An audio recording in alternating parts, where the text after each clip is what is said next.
Assalamualaikum warahmatullahi wabarakatuh.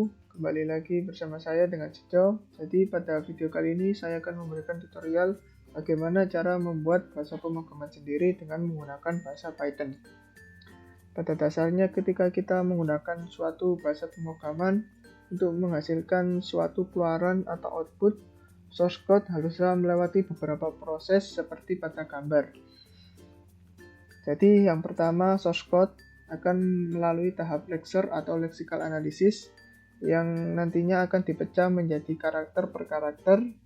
Kemudian satu atau lebih deretan karakter tersebut dikelompokkan menjadi suatu kesatuan mengikuti pola kesatuan kelompok karakter atau yang kita sebut dengan token.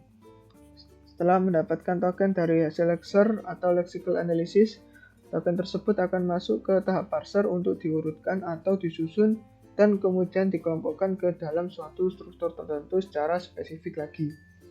Hasil dari proses ini ialah sebuah syntax tree atau yang kita kenal dengan AST, Abstract Syntax Tree.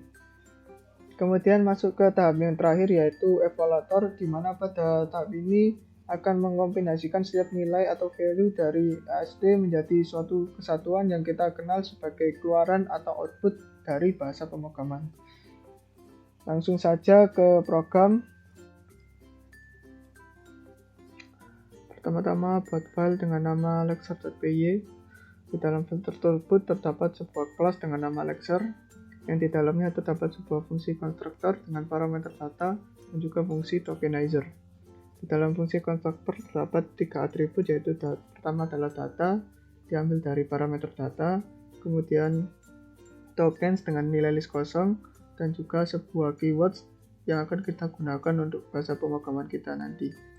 Kemudian pada fungsi tokenizer terdapat 2 perulangan, yaitu perulangan pertama untuk mengecek per baris, sedangkan perulangan yang kedua untuk mengecek per karakter. Di perulangan kedua ini juga token akan dihasilkan, di mana isi dari token tersebut ialah ID dan value dari tiap karakter. ID sendiri biasanya kita kenal dengan tipe data dan value adalah nilainya. Jika tipe data atau ID-nya bernilai label, maka value-nya adalah nama dari label tersebut. Selanjutnya membuat file dengan nama parser.py, di mana dalam file tersebut terdapat sebuah kelas dengan nama parser, dan juga di dalamnya terdapat beberapa fungsi, yaitu pertama adalah fungsi konstruktor, terus kedua adalah fungsi addNode, dan yang ketiga adalah fungsi build.ast. Pada fungsi konstruktor sendiri terdapat atribut baru bernama ast dengan list kosong.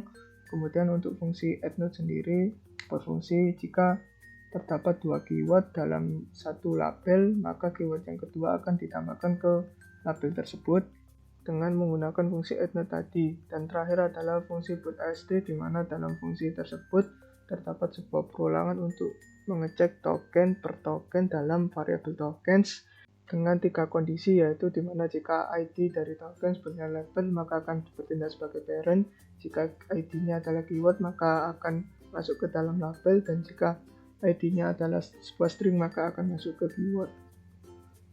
Setelah itu membuat sebuah file dengan nama evaluator.py, di mana dalam file tersebut terdapat sebuah kelas dengan nama evaluator yang di dalamnya terdapat beberapa fungsi-fungsi. Fungsi yang pertama yaitu konstruktor dengan parameter ast, kedua adalah fungsi run untuk mengecek apakah sebuah list dan dictionary, dan ketiga adalah fungsi execute untuk mengeksekut atau mengeksekusi 3 fungsi di bawahnya, yaitu pertama adalah fungsi goto, di mana akan berpindah ke label yang lain, kemudian ada fungsi print untuk mencetak string, dan terakhir adalah fungsi stop untuk keluar dari program. Terakhir buat sebuah file dengan nama main.py, di mana dalam file main.py tersebut mengimport 3 file yang telah kita buat sebelumnya, dan juga terdapat fungsi main. Di dalam fungsi main tersebut membuka file source code yang telah kita buat sebelumnya, dan juga menjalankan file lexer dan parser.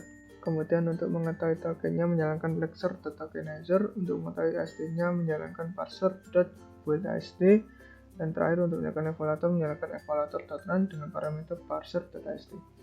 Berikut adalah source code yang telah saya ketik pada file coba.txt dan hasilnya sesuai dengan perintah pada source code. Sekian untuk video kali ini, sampai jumpa lain kali. Wassalamualaikum warahmatullahi wabarakatuh.